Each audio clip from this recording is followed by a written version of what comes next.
If we look behind the mask of the leaders of the European far-right parties, it becomes more clear why we may be feeling as if we are seeing Putin's features. Why is it this way? Vladimir Putin's Russia is a hard authoritarian system. Opponents are dealt with mercilessly. Putin disassembled the democracy. He strongly restricted many of the more fundamental human rights, for example, the right of assembly.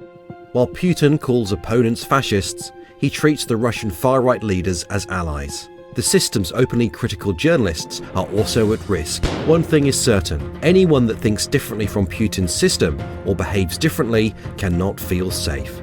Putin's regime is the antithesis of European democracies. Putin sends soldiers to Ukraine to destabilize the country, and other countries cannot feel safe.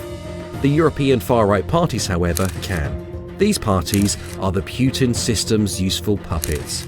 Like Putin, they are also calling for the weakening of the European Union. As well as not being big fans of democracy, they are impressed by the idea of a strong leader. These leaders praise and support Putin and his system.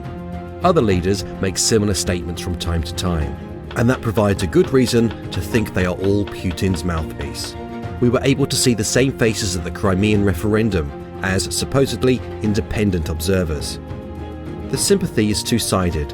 Leading Russian politicians regularly appreciatively recognize these parties. The Russians offer significant political and, according to suspicion, financial assistance to the European far right. The aim is, through reinforcing extremists, Europe's destabilization and Russia's strengthening.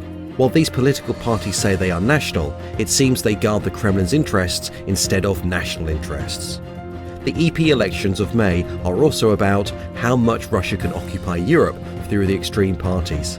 The anti-Europe, pro-Russian parties after the election can create two pro-Russian fractions, one led by Nigel Farage and one led by Marine Le Pen. The lazier the pro-European voters are, the more empowered Putin supporters can become.